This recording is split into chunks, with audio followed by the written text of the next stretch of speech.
Assalamualaikum warahmatullahi wabarakatuh. Saya Eko Heri Susanto. Kali ini kita akan belajar tentang Blazor, di mana kita masuk ke video part 1 dengan topik pengenalan Blazor. Baik, untuk mengawali pembahasan, kita akan bahas dulu apa sih Blazor itu. Blazor itu adalah singkatan dari browser dan Razor. Apa itu Razor? Apa itu Blazor? Jadi gini, Razor itu adalah framework ya, atau kerangka kerja yang dikhususkan untuk pengembangan aplikasi website, di mana framework ini diproduksi oleh Microsoft ya.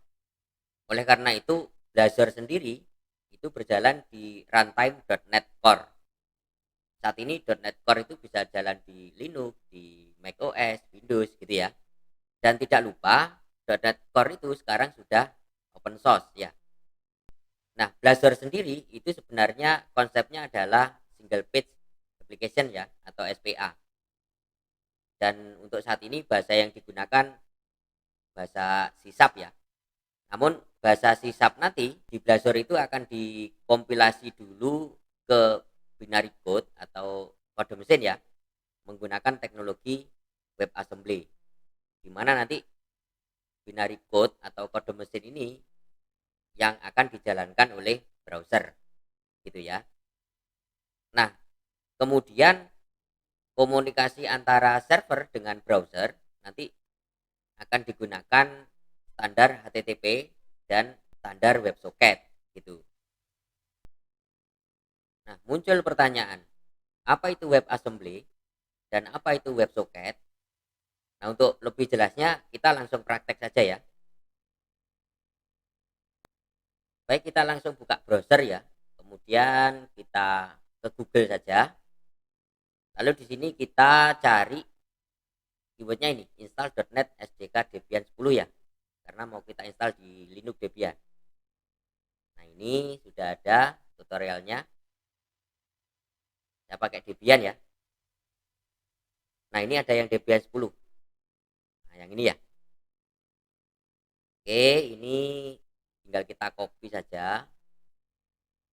Nah, kita masukkan password ya. Oops, sorry, salah. Oke. Nah, ini sudah proses untuk update ya. Oke. Kemudian kita install SDK-nya ya. Nah, yang ini kita paste lagi di sini, enter. Kita tunggu ya.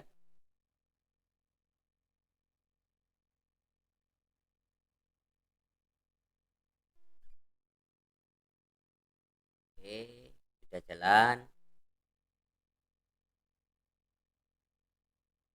Oh, banyak sekali ternyata yang diinstal ya. Biarkan saja.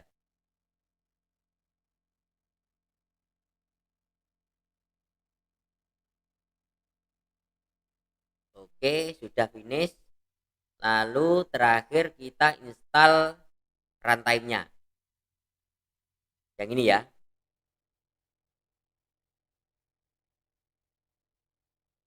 Oke, sudah proses. Oke, selesai. Runtime sudah. Oh, masih ada ini. Ah, yang ini.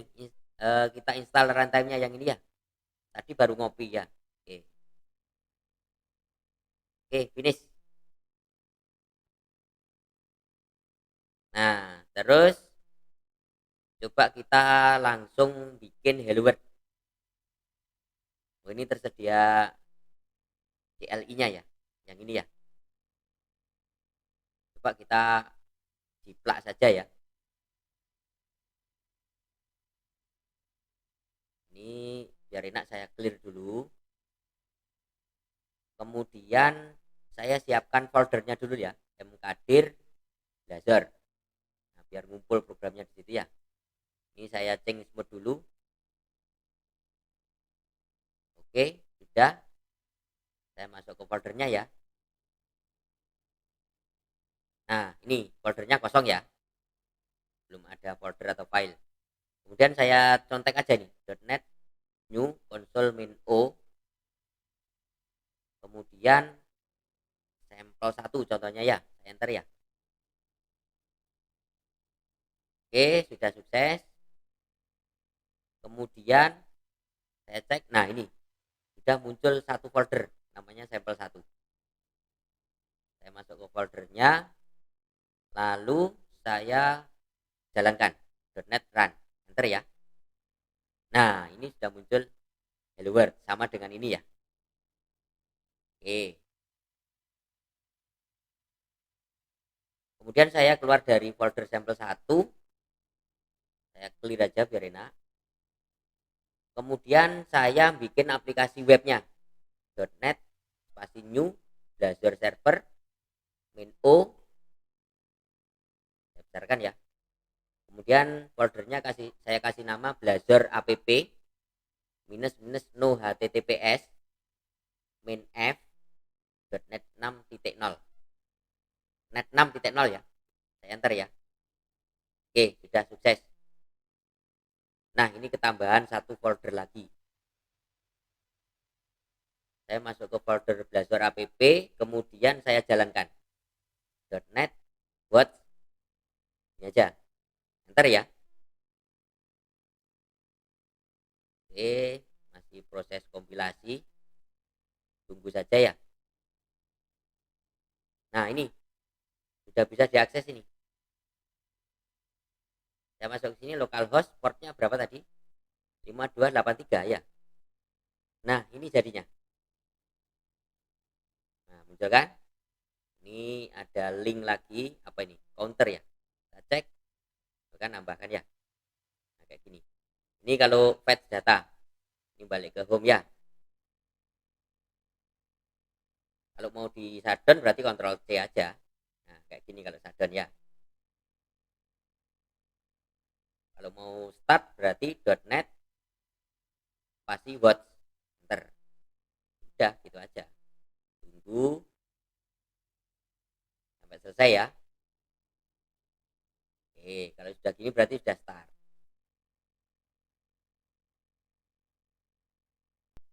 Nah, kayak gini kan. Coba kita buka di Visual Studio Code ya. Di foldernya di sini. Nah, ini programnya ya.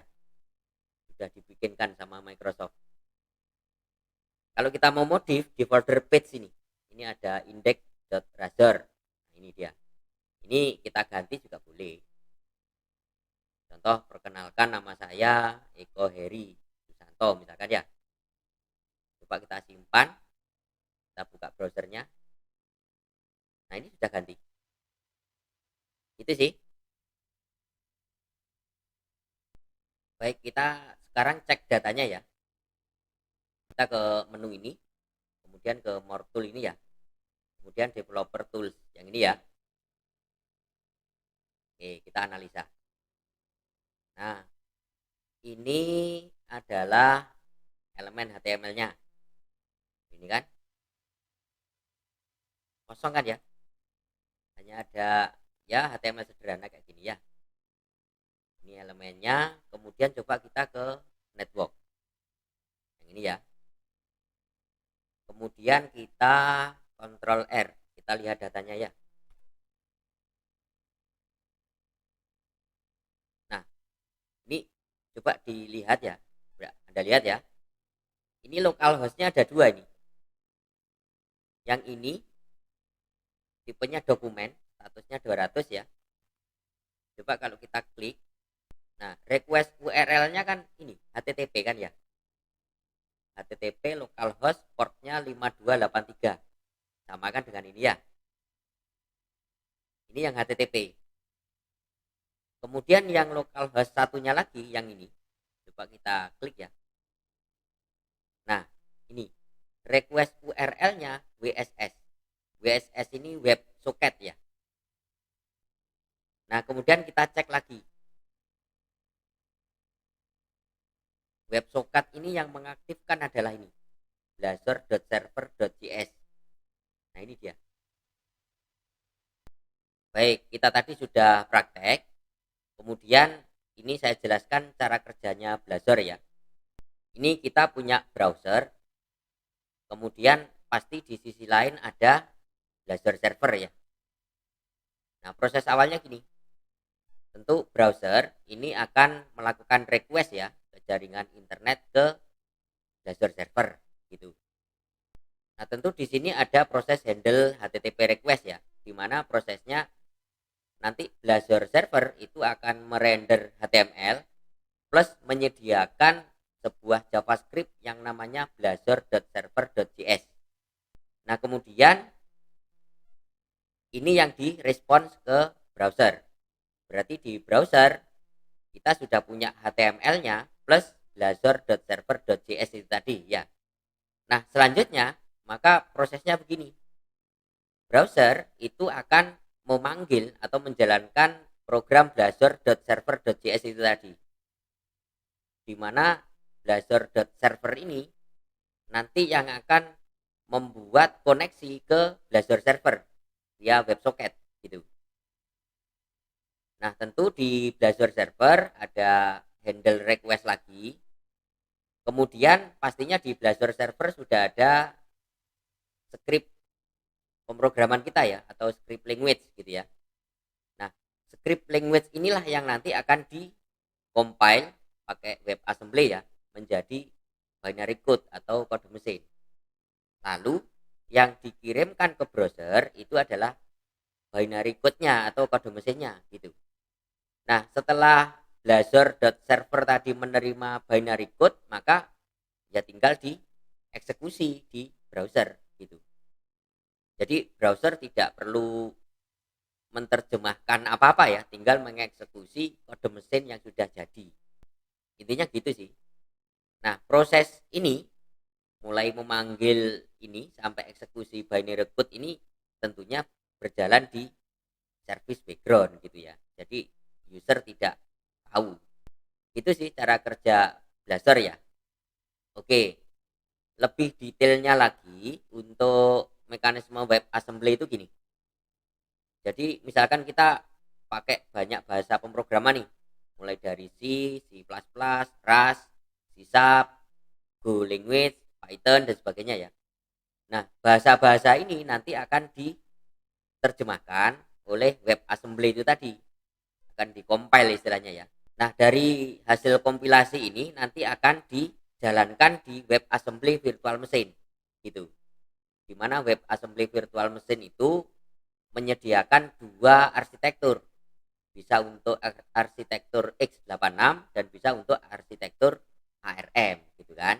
Nah, dari arsitektur inilah nanti yang akan dieksekusi oleh browser secara langsung gitu ya, nggak perlu di compile atau nggak perlu di interpreter lagi. Jadi gitu ya konsep mekanisme WebAssembly ya.